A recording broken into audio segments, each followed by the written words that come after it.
नमस्कार। दिल्ली के अंदर आम आदमी पार्टी की राहें, केजरीवाल की राहें आसान कर दी गई हैं। वो समाजवादी पार्टी और ममता बनर्जी ने की है। आखिर ऐसा क्या हुआ है और किन वजहों से आम आदमी पार्टी के लिए चुनावी राहें आसान हो गई हैं, इस बारे में जानकारी लेंगे। हमारे साथ भरत जी जुड़े हुए हैं। भरत जी, आखिर ऐसा क्या हुआ है और आम आदमी पार्टी की राहें सपा ने और ममता बनर्जी की पार्टी ने क्यों आसान कर दी है?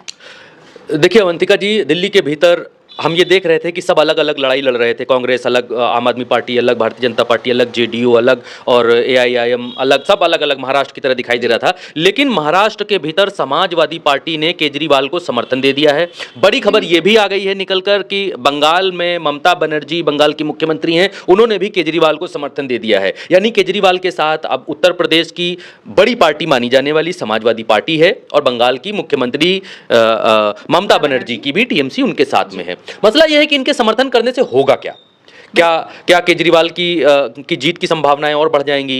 क्या होगा दिल्ली के भीतर? क्या भारतीय जनता पार्टी को इससे गहरा धक्का लगेगा? देखिए, मसला यह है कि केजरीवाल का अपना जनाधार है। आज की तारीख में हम देखें तो दिल्ली में सबसे ज्यादा मजबूत पार्टी केजरीवाल की पार्टी है, आम आदमी पार्टी है। चाहे वो मुख्यमंत्री के चेहरे को लेकर हो, चाहे अपने कामों को लेकर हो, चाहे वो विवादों में बने रहने को लेकर हो, चाहे वो लाइमलाइट में बने रहने को लेकर हो, चाहे अपनी योजनाओं को लेकर हो, सबको मिलाएंगे भी तो भी आप केजरीवाल की आम आदमी पार्टी को आगे पाएंगे। लेकिन अखिलेश यादव के समर्थन देने का नंबर्स में मतलब क्या है, ये आपको समझना पड़ेगा। आज देखिए, दिल्ली में 45% जो बाहरी लोग हैं, दिल्ली में जो बाहरी लोग हैं उनमें 45% संख्या जो है वो उत्तर प्रदेश के लोगों की है, जो दिल्ली के भीतर रह रहे हैं। क्योंकि दिल्ली एक ऐसी जगह है, देश की राजधानी है, जहां पर प्रवासियों की संख्या बहुत है। प्रवासियों मीन्स पूर्वांचल के लोग, उत्तर प्रदेश के ही जो भाग है पूर्वांचल, उत्तर प्रदेश, अवध के लोग, बिहार के लोग, बंगाल के लोग और पूरे देश से आके लोग वहां पर रोटी रोजगार के लिए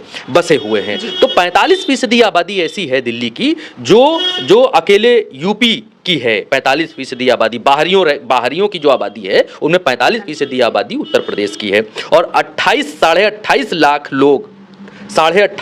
लोग अकेले जो हैं वो दिल्ली में हैं। 28 लाख लोग और 27 लाख लोग जो यूपी के हैं वो महाराष्ट्र में हैं और यूपी के ही 28 लाख बहुत बड़ी संख्या है दिल्ली में रह रहे हैं उत्तर प्रदेश के। और ये फीसदी में जाएगी तो 45% के आसपास हैं बाहरियों की, प्रवासियों में 45% हिस्सा उत्तर प्रदेश का होता है। यानी कि महाराष्ट्र में भी उत्तर प्रदेश के लोगों का इतना बड़ा हिस्सा नहीं रहता जितना बड़ा दिल्ली में रहता है।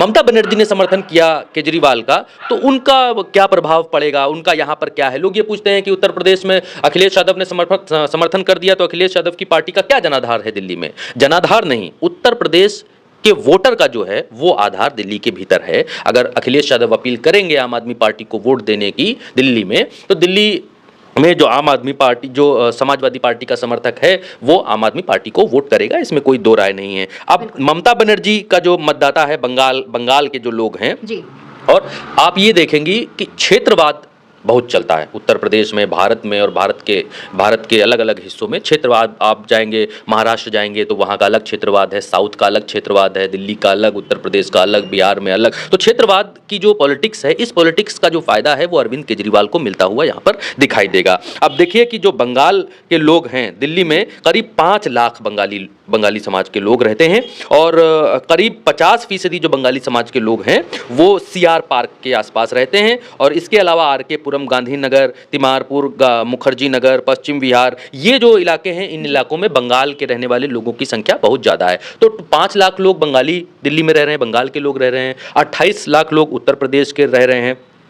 तो यहाँ पर 32-33 लाख लोग हैं जो उत्तर प्रदेश और बंगाल के रह रहे हैं। इनमें आप मोटा पकड़कर चलेंगे तो आधे तो ऐसे लोग होंगे जो समाजवादी पार्टी के वोटर होंगे, 15 लाख तो लोग होंगे जो समाजवादी पार्टी के वोटर होंगे। और अगर 15 लाख वोटों की बढ़ोतरी समाजवादी पार्टी आम आदमी पार्टी की तरफ कर सकती है तो ये एक बहुत बड़ी संख्या है। आप देखेंगी तो लगभग 3 लाख, 3.5 लाख, 3 लाख, 3.5 लाख के आसपास वोटर्स विधानसभा की सीट के ऊपर होते हैं अमूमन उत्तर प्रदेश में, तो हमने यही देखा है। तो अगर 3 लाख वोटर्स होते हैं जो डिसाइड करते हैं कि भाई कौन जीतेगा कौन हारेगा, तो 30 लाख लोगों के आप बांटेंगे तो 3 दाम 30, 10 सीटों के ऊपर प्रभाव ऐसे ही पड़ता हुआ दिखाई देता है। तो अखिलेश यादव के जिस तरीके के रिश्ते अरविंद केजरीवाल से हैं या अखिलेश यादव के रिश्ते ममता बनर्जी से हैं, ममता बनर्जी के केजरीवाल से हैं और केजरीवाल के अखिलेश यादव से हैं, तो ये दिखाता है कि उत्तर प्रदेश में आम आदमी पार्टी ने अखिलेश यादव की मदद की, अखिलेश यादव से मिलने भी केजरीवाल आए, संजय सिंह भी मिले। अब बारी समाजवादी पार्टी की है, समाजवादी पार्टी दिल्ली में केजरीवाल की मदद कर रही है। तो आज की तारीख में हम ओवरऑल देखेंगे तो केजरीवाल का पलड़ा दिल्ली में भारी लगता हुआ दिखाई देता है। हालांकि अगर कोई नेता जेल जाता है या उसकी छवि धूमिल की जाती है या जो अपने आप को ईमानदार बताता है उसको कट्टर बेईमान बताने की कोशिश की जाती है, तो भाई 10 साल की एंटी इनकम्बेंसी का असर एक सरकार पर होता है, वो कोई भी सरकार हो, लेकिन उतना ज़्यादा असर दिल्ली में केजरीवाल के ऊपर होता हुआ दिखाई नहीं दे रहा है। और केजरीवाल भी इस फन के माहिर खिलाड़ी हैं कि उनके ऊपर जब भी कोई आरोप लगता है तो उसको बहुत गंभीरता से उसको टैकल करते हैं। जैसे उनके ऊपर सबसे बड़ा आरोप इस समय लगा हुआ है दिल्ली में कि उन्होंने अपना घर बना लिया, उसमें टॉयलेट सोने का लगवा लिया, टोटियां सोने की, पर्दा लगा लिया, 88 इंच का टीवी लगा लिया, स्विमिंग पूल बनवा लिया। तो आज केजरीवाल और उनकी पार्टी ने केजरीवाल का वो घर लोगों के लिए खोलने के लिए दावा किया कि आज हम घर दिखाएंगे लोगों को कि कहाँ उनका सोने का टॉयलेट है। भारतीय जनता पार्टी ने पुलिस लगा दी, लोगों को देखने नहीं दिया घर। तो केजरीवाल भारतीय जनता पार्टी की चालों पर भारी पड़ते हुए नजर आ रहे हैं। भारतीय जनता पार्टी डाल है तो केजरीवाल पात है, चाहे नाटक हो, चाहे नौटंकी हो, चाहे जो हो, केजरीवाल भारतीय जनता पार्टी को उसी की भाषा में जवाब दे रहे हैं। और उत्तर प्रदेश और बंगाल से केजरीवाल को समर्थन मिलना ये दिखाता है कि केजरीवाल बिहार में आज की तारीख में जितनी भी पार्टियां लड़ रही हैं उन सब पार्टियों में लीड कर रहे हैं। बिल्कुल। और यहाँ पर एक और ये जो सवाल मेरे मन में आ रहा है कि दिल्ली के अंदर केजरीवाल को सपोर्ट भी कर दिया गया है, समाजवादी पार्टी और टीएमसी ने दे दिया है, लेकिन अभी कुछ दिनों पहले ही रमेश बिधूड़ी का जो बयान आया था, आतिशी के पिताजी को लेकर उन्होंने ऐसा बयान दिया, उसका भी असर क्या चुनावों में देखने मिलेगा? क्योंकि खबर ये भी आ रही है कि रमेश बिधूड़ी को हटाया जा सकता है, टिकट काटा जा सकता है।